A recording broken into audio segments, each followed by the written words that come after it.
Old photographs slowly appear, frozen moments of joy from a once perfect family. There's Mr. Gregson, a broad-shouldered man with a warm smile, lifting his little daughter Diana high into the air as she laughs, her eyes shining with innocence. In another frame, he stands proudly beside his second wife, Stella, her arms wrapped tightly around her two sons, Michael and Felix.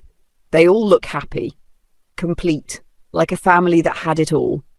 A photo of Diana, about 4 years old, holding a prize from school with her father kneeling beside her, his eyes gleaming with pride. Stella and her boys smile in the background, but something about Stella's smile feels rehearsed. The photos begin to fade, one after the other, until all that's left is darkness. Then the present, at the hospital. The smell of medicine and bleach hung heavy in the air. The hospital room was cold, too cold, like the walls knew what was about to happen. Mr. Gregson lay still on the bed, his chest rising slowly, weakly, like even breathing had become too much work. His lips were dry, his skin pale. The machines beside him beeped quietly, holding on to hope that was already fading. 8-year-old Diana sat close to him, holding his hand tightly with her tiny fingers, refusing to let go. Her eyes were swollen from crying. She hadn't eaten all day, hadn't even blinked in a while. She kept whispering, "Daddy, please don't sleep. Please don't leave me." On the other side of the bed stood Stella, his second wife. Face powdered, lips glossed, nails freshly painted, as if she had just come to a salon and not a hospital. She dabbed the corner of her eye with a white handkerchief, but her cheeks were dry. No tears, just drama. Behind her stood her two boys, Michael and Felix, fidgeting and yawning. One of them even asked in a low voice, "Is he not done yet?" Stella hissed and whispered back, "Just act like you're sad, that's all."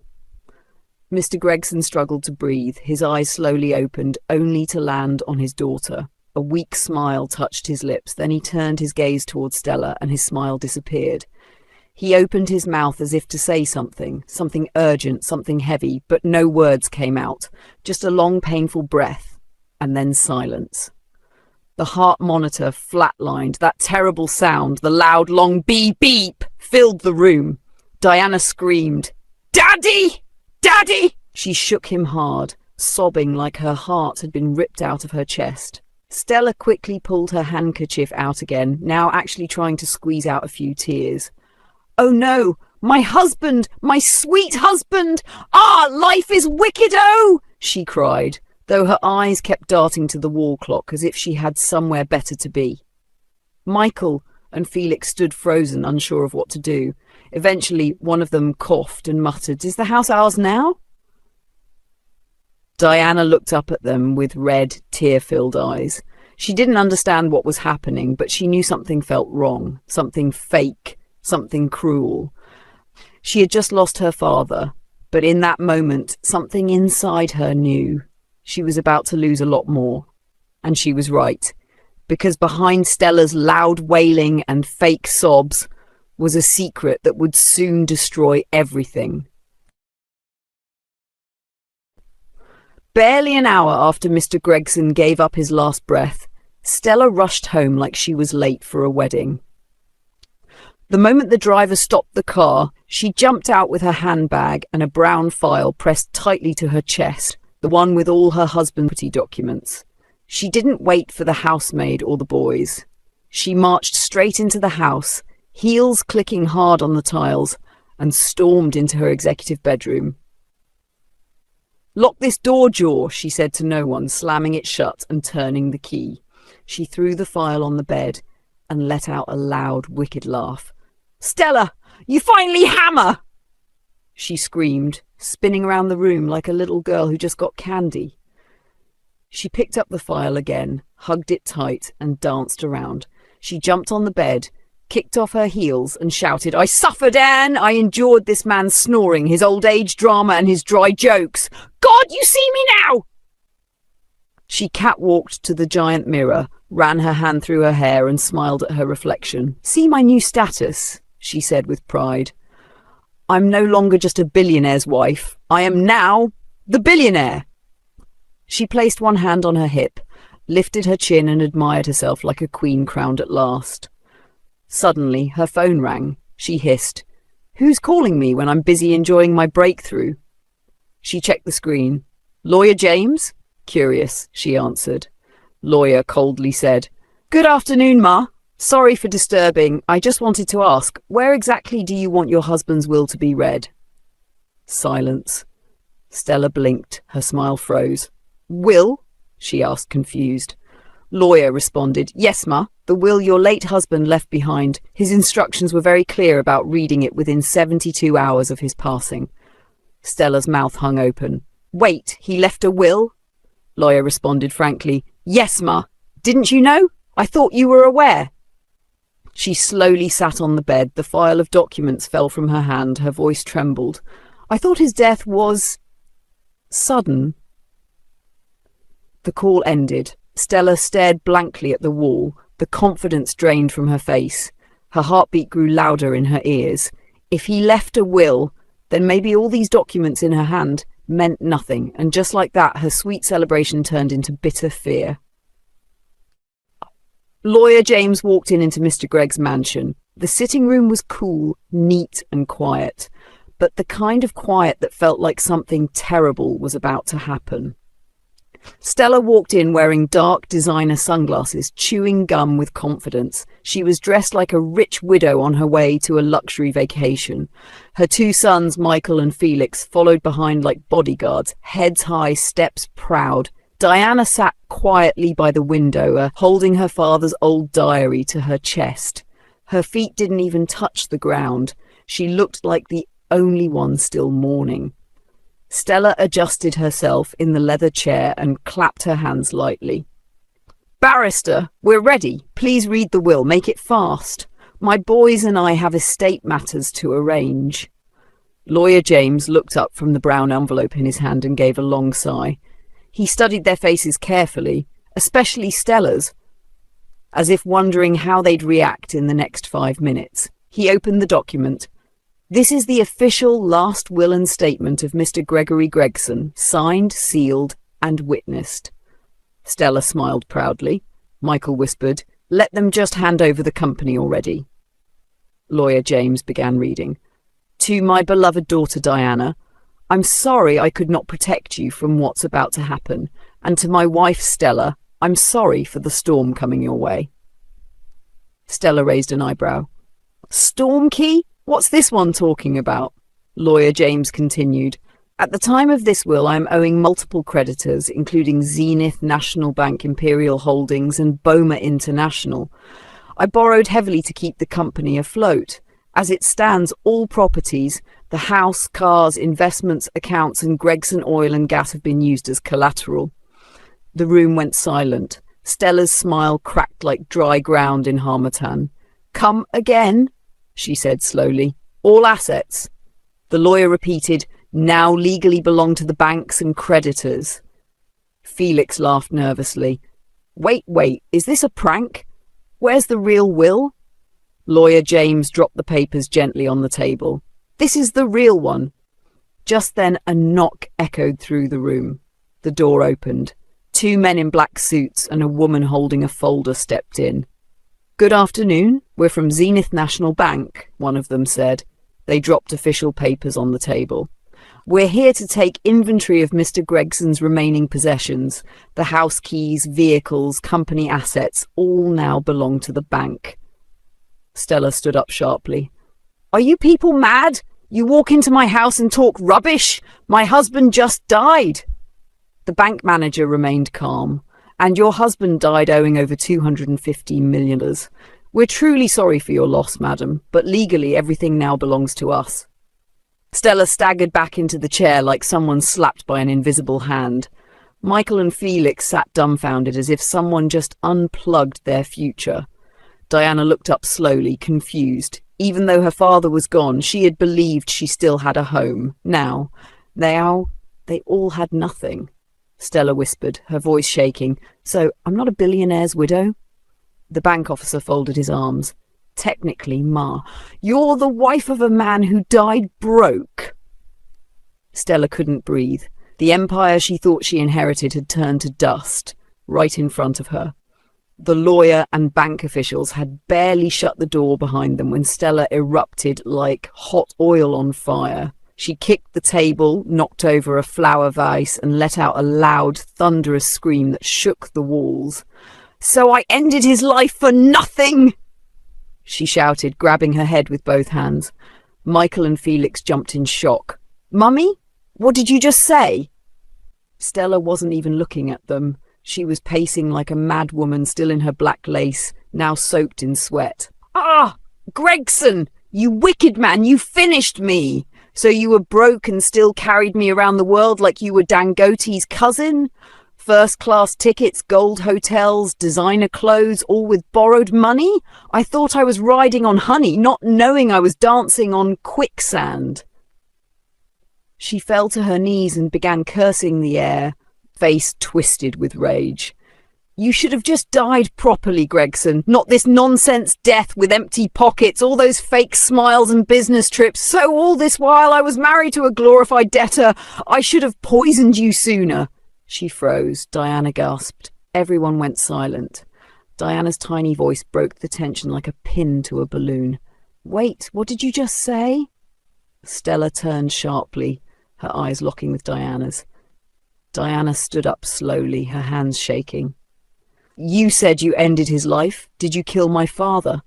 Stella blinked. Michael stepped back. Felix dropped his phone. "Mummy," Michael whispered. What did you mean by poison?" The room went still. All you could hear was the distant sound of a car horn outside and the rapid beating of Diana's heart. "Say it again, Auntie Stella," Diana said, her voice cracking. "Say it to my face. Did you kill my daddy?" Stella's lips moved, but no words came out. For the first time she looked afraid, and Diana, for the first time, looked so confused. The next day, just when Stella thought things couldn't get any worse, a cold letter arrived the next morning. "You are hereby given 48 hours to vacate the mansion at number 7 Ivory Estate. Failure to comply will result in forceful eviction. Stamped. Signed. No pity." Stella's hands shook as she read it. The lawyer's words from the day before echoed in her mind. "The house now belongs to the bank." She tore the letter in pieces, screaming at the top of her lungs, but the guards were already stationed at the gate. 2 uniformed men stood watching, not moving an inch. By the next day, the electricity was cut off. The drivers disappeared. The chef had packed his bags, the washing machine stopped mid-spin, the air in the mansion grew heavy and cruel, even the curtains looked tired of pretending. On the final morning, 2 trucks arrived, one from the bank and another from a local moving company, hired by force. Within hours, everything changed. The couches, the dining set, the flat-screen TV, the golden flower vases, all packed up like market onions. Stella tried to argue, but the bank manager simply pointed to a line in the contract. "This mansion is not yours anymore, madam." She watched in silent horror as her life was folded, boxed and removed. Her boys stood beside her, stunned.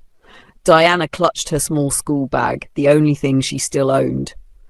When the front doors finally closed behind them, Stella stood on the driveway, barefoot, hair scattered, dragging a worn-out suitcase, from madam of the mansion to homeless widow. In just 48 hours. With nowhere else to go, Stella made a phone call she had sworn never to make. Her father in the village picked up after several rings. "Papa, please, we're coming home." Hours later, they were crammed into a rusty old bus, bouncing and sweating all the way back to Stella's childhood village. No more air conditioner, no perfumes, no servants, just dust, heat and shame.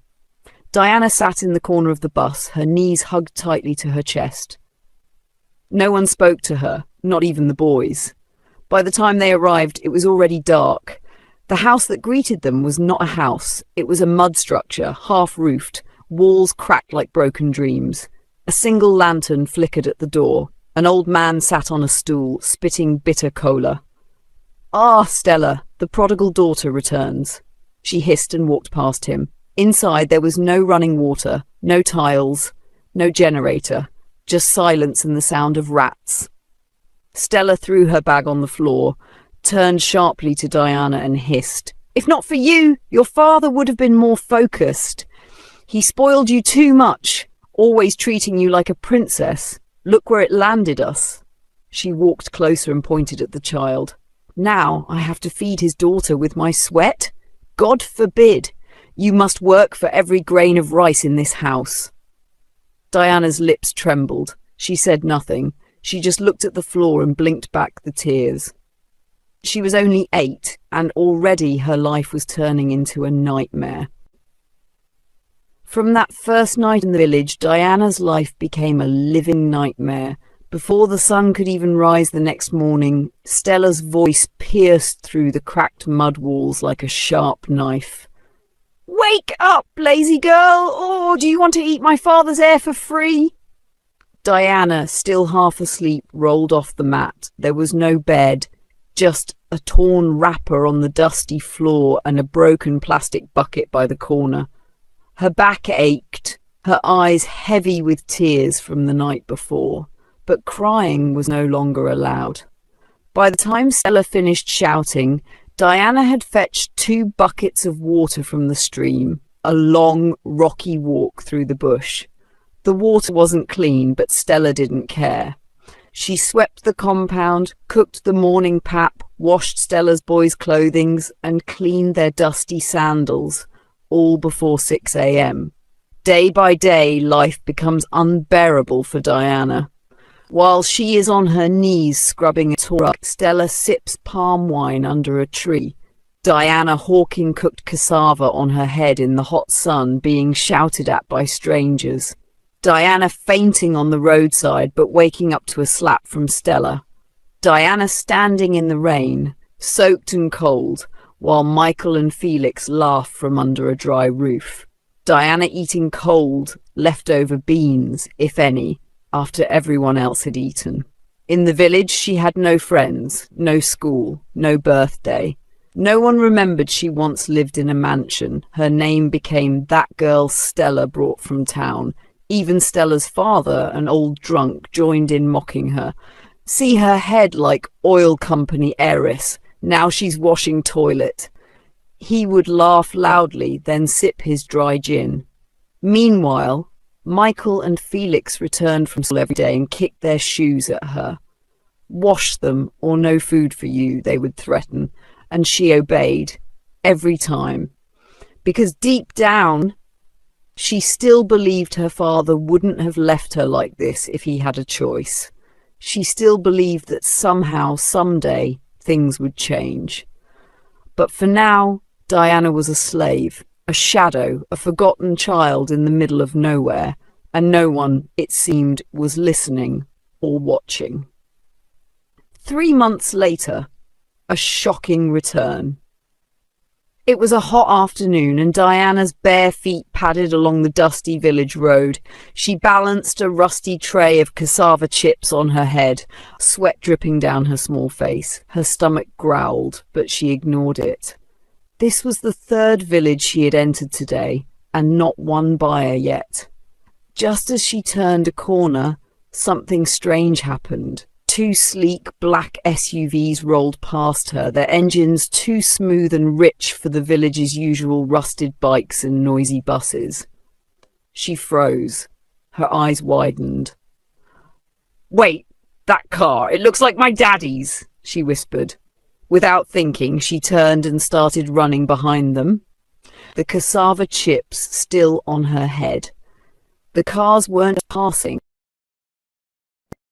They were heading straight to her father's compound.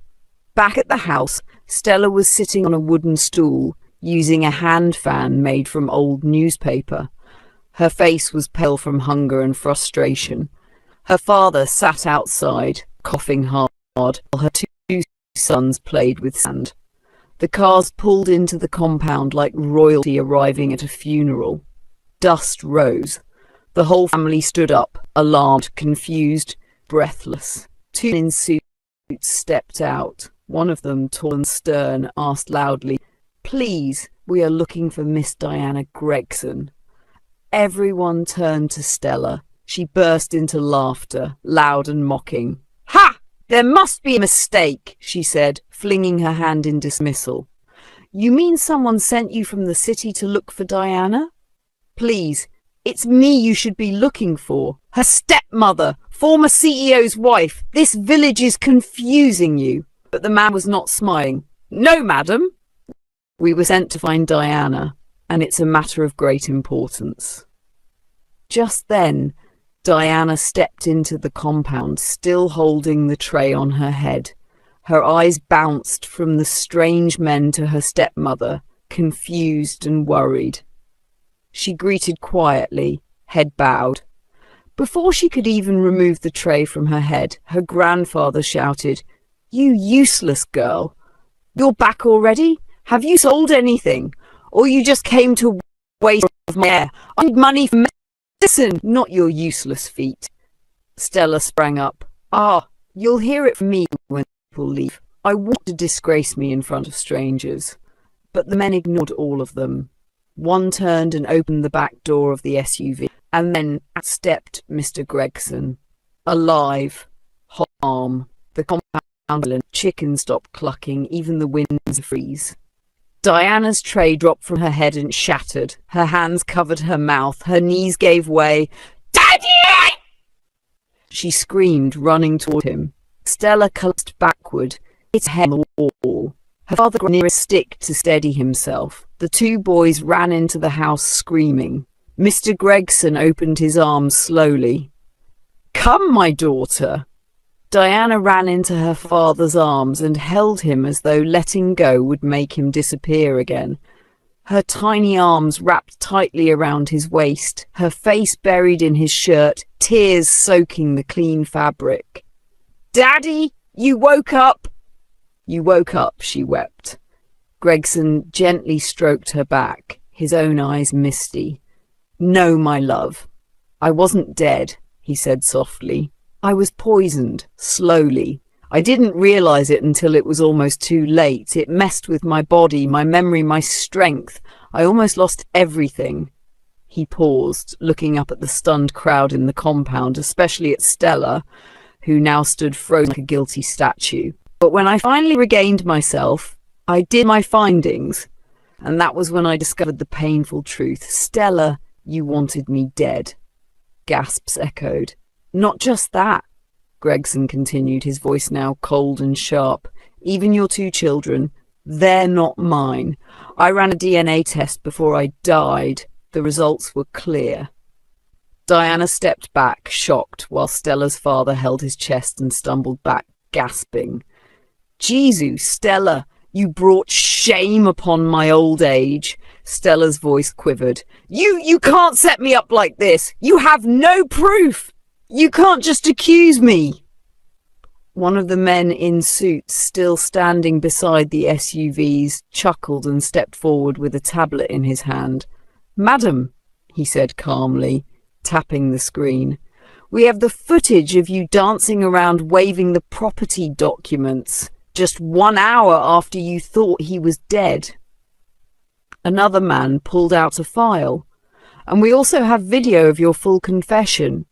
Remember that night you got drunk and told your friend in the sitting room that you killed your husband for nothing, only to find out he had gone broke? And remember you also said that in front of the children." Stella's knees buckled. She screamed, "No! No! Lies!" She looked around desperately for someone to defend her. Her father, her sons, anyone. But all eyes were filled with disgust. Gregson took a deep breath and held Diana close again. "I decided the best way to watch a snake leave your home is to let her think she's won. I wanted you to leave by yourself, Stella. Broke, ashamed, exposed." Tears poured down Diana's cheeks, not just from shock, but from relief. For the first time in years, the nightmare might finally be over, and the woman who turned her life into one had just met her karma. The moment the officers brought out the handcuffs, Stella screamed and tried to run, but two of the men grabbed her firmly. Her beautiful wrapper slipped off as she fell to her knees, struggling and pleading. "No, No, please, I didn't mean to. I was just desperate, she cried, her voice cracked with panic. Her father, old and trembling, rushed forward and fell to his own knees beside her. Please, please, for my sake, he begged, voice barely steady. Don't take her away. Don't arrest her. Forgive her. Please, let her go. His eyes turned to Gregson, pleading. But Gregson didn't move. His expression was carved in stone. Sir, he began, his voice calm but heavy, even you're no better than her. Gasps from the villagers echoed again. Gregson pointed at Diana, now standing silently behind him. You watched your daughter and her sons turn my child into a house slave, a mere girl, to feed your entire household. You stood by while my child cried in hunger, wore rags and washed everyone's feet. You let her suffer and did nothing. If I hadn't come back from the grave, he smiled, if truly I was dead, you all would have buried her future too. The old man burst into tears, his body shaking. Please, I didn't know it would go this far. Don't let me die in pain. I am an old man. Allow me rest. Please, let me rest in peace. Gregson took one long, quiet look at the man. Then at Stella, who was now curled up on the dusty ground, wailing. He turned to the officers. Let her go, he said flatly. She's already dead to me. The officers hesitated, then slowly stepped back. Gregson opened the car door for Diana, who stepped in without looking back. The engine roared to life. As the vehicle pulled away from the crowd, from the mud house, from the past, Diana stared out of the window one last time. Stella was still on her knees, the dust on her body mixing with her tears. Her father sat beside her, sobbing into his hands, but the black SUV didn't stop. It disappeared into the distance, taking Gregson and Diana far, far away from everything that once hurt them. A moment later, the familiar gate creaked open, and the black SUV rolled into the grand mansion that had once echoed with tension and betrayal. But now it was quiet, peaceful. The garden had been neatly trimmed, the air thick with silence, but it was home. Diana stepped out of the car first, slowly scanning the compound. Her eyes landed on the front door, the same door through which Stella once paraded in expensive clothes, barking orders. She looked up at her father. Dad, she said gently, does that mean everything was planned? Gregson sighed and nodded slowly. Yes, every bit of it. I had to do what I did to free you and myself. He stepped closer, his voice softer now. The poison affected my memory, my body, but when I found out the truth, I knew I couldn't fight Stella with strength. I needed wisdom. I needed her to destroy herself, publicly, with proof. Tears shimmered in Diana's eyes. But why didn't you tell me? Why let me suffer? Gregson's eyes welled with guilt. Because I wasn't sure I'd survive. I didn't want to drag you into a war you couldn't win. I needed her to think I was gone, so she'd show the world who she truly was. He paused, voice cracking. I'm sorry for the pain, the loneliness, the trauma I caused you. You deserved better. Diana didn't speak immediately. She just stepped forward and hugged him tightly. Thank you for coming back for me, she whispered. Later that week, Diana returned to school, this time with a real smile on her face. No longer the girl mocked for wearing torn shoes. No longer the housemaid pretending not to cry. She was herself again, free, joyful, and proud. And Gregson?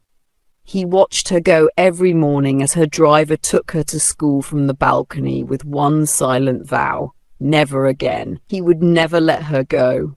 Never let her suffer, never trust the wrong people with his daughter's heart again. And in that same mansion that once held secrets and sorrow, a new chapter began, one filled with healing, hope, and second chances. Years later, The sun was dipping low as Diana drove slowly down the neighborhood road. Her windows rolled halfway, the soft hum of music playing in the background. It was one of those quiet evenings that reminded her of how far she had come, from the girl with broken shoes to a woman in her own car, building her life with peace and pride. But just as she approached a bend near an old market corner, her eyes caught something. A figure, bent over, rummaging through a trash bin with shaking hands, torn clothes, dust-streaked face, hair matted with time and suffering. Diana's foot eased off the gas. She slowed to a halt. The woman's figure looked familiar. She rolled down the window just as the woman turned, and their eyes met. Time froze. The woman's face lit up in startled recognition. She dropped the bag in her hand and stumbled toward the car. Please help me. I'm hungry." Her voice cracked with desperation. Diana's breath caught. "Stella?" Yes, it was her. Stella, the once proud woman who had ruled their mansion like a queen. Her stepmother, the one who made her clean floors and eat scraps like a stray, now reduced to begging. "Diana," she stammered, barely able to stand straight. "Please, I haven't eaten. Help me." Diana didn't speak immediately. She reached into her handbag, pulled out a wad of notes, and gently handed it over without judgment. Stella's trembling hands grabbed the money. Her eyes swelled with tears. Diana tilted her head slightly, her voice calm but firm. "What about your children?" Stella looked away. "How ashamed. He's a bus conductor now. The other left home 6 years ago, never came back." A deep silence lingered between them. Then Diana nodded slowly. "Madam Stella, if life ever gives you another chance, choose kindness, because when life teaches, it does so the hard way." She rolled up a window, eyes still locked on the broken woman, and slowly drove off. Behind her, the wind picked up, scattering bits of paper across the street, and Stella stood there, holding money in one hand and the weight of her choices in the other. Sometimes karma doesn't scream, it just waits, and when it comes, it whispers, "Now, feel what you made others feel." Hell, a journey, right? From betrayal to justice, and finally to karma's slow but sure reward. Diana's story reminds us that life doesn't forget, and when people choose wickedness, they eventually drink from the cup they poured for others. If this story touched your heart, made you emotional, or taught you a lesson, don't forget to like, comment, and share. Tell me in the comments, what would you have done if you were in Diana's shoes at the end? Should she have helped Stella or walked away? Type your answer in your own language. I'll be reading every comment, besties. See you in the next one. And remember, choose kindness always. Bye.